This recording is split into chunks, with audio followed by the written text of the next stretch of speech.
Hello everyone, it's Chris Clark with DiscGolf.Law. The official rules of disc golf are constantly being revised. Each summer, the PDGA makes proposed rule changes for the following year available for public feedback. The major changes proposed this year included introducing timeouts, amending illegal disc specifications, and allowing tournament directors to assign players without PDGA numbers to certain divisions. The PDGA has announced the results of the public comment period, so let's take a look at the official changes that are coming in 2025.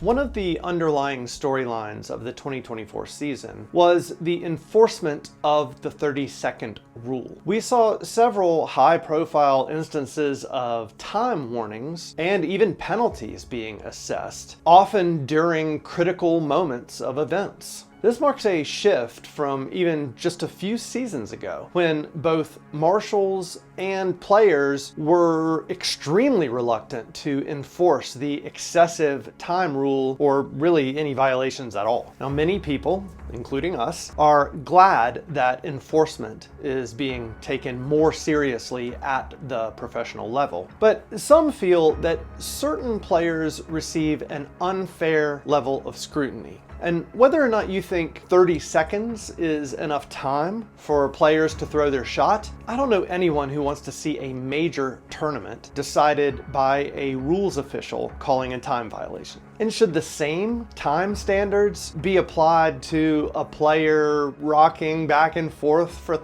45 seconds before they're attempting a putt, as they are for someone on the lead card trying to figure out the best scramble line to take in the critical final holes of a tournament? Well, it seems like the PDGA is listening. The PDGA's proposed solution was to give each player 2 60-second timeouts per round. These timeouts would have had to be called ahead of time, not after someone calls a violation. Once that timeout had been called and 60 seconds had passed, the player would have had 30 seconds to throw their shot. The disc golf community's response to this proposal was mixed, with several pros voicing their opinions on both sides. However, the public feedback received by the PDGA was overwhelmingly negative and raised concerns about whether it would be an effective solution.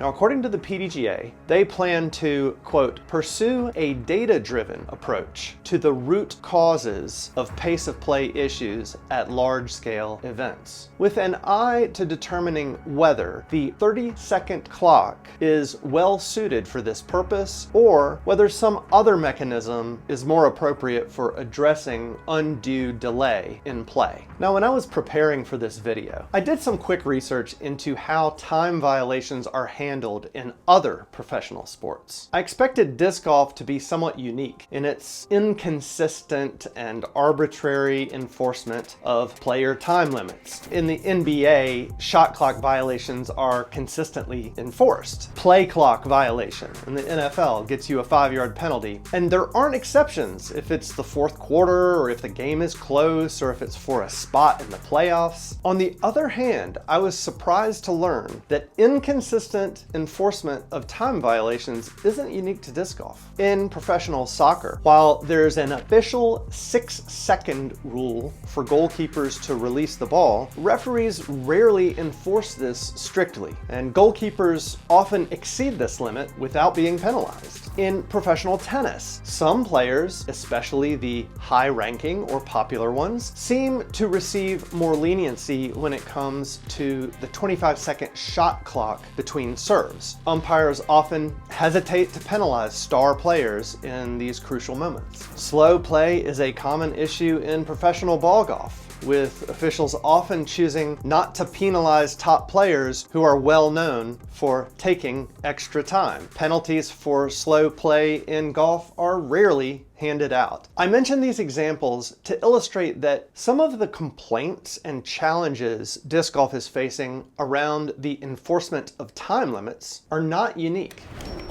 Last year, we posted a video about the most commonly broken PDGA rule, which had to do with illegal discs. The rule stated that the only modification that could be made to a disc after it leaves the factory was marking it with dye or permanent ink. Any material of detectable thickness could not be applied or removed from the disc without rendering it illegal for PDGA play. This included adding or removing hot stamps, which is an extremely common practice among disc golfers. The PDGA proposed adding, applying graphics via hot stamp to the list of allowed modifications and included the language so long as the modification does not, quote, cause the disc to be out of specification. During the public comment period, several commenters pointed out it should be within the rules to allow the removal of hot stamps. The PDGA agreed and also struck the prohibition against etching, carving, or engraving a disc. Turning toward the amateur side of the game, it's common knowledge that the PDGA allows non-members to participate in PDGA-sanctioned events. One problem that can arise is when an exceptionally skilled non-PDGA member plays in a division they would be rated out of if they were a PDGA member. This is commonly known as sandbagging.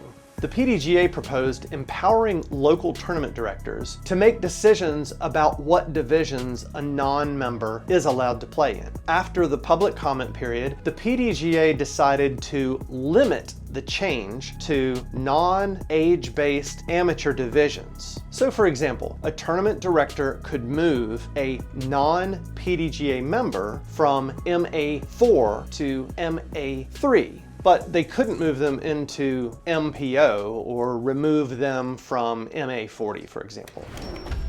There are over 30 major, minor, and clerical changes the PDGA is planning to implement in 2025. I urge anyone who is interested to review the full list on the PDGA's website. I will quickly run through a list of some of the most notable revisions for you now. Bathrooms are now required at all PDGA events and must be serviced and in working order. Photo evidence can now be used to communicate with the tournament director about the meaning of course markings. Tournament directors are no longer required to provide trophies to divisions with a single player. The hope here is that this will make it easier for TDs to run solo divisions for underserved populations. The PDGA also limited trophies to just the top 3 finishers in any particular division. Players can now call violations on themselves without needing a second from the group. This one's gotten some controversial discussion online as well. At the direction of the tournament director, a spotter may now be deputized by the TD to act as a tournament official in a limited fashion.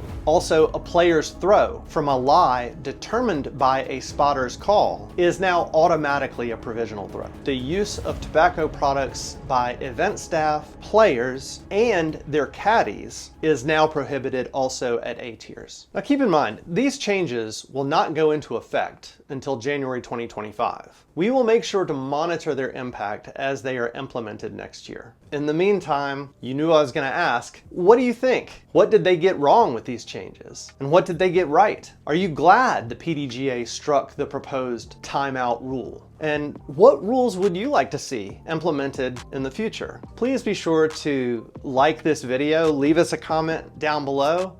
We'd really appreciate it if you'd subscribe to this channel. And as always, thanks for watching.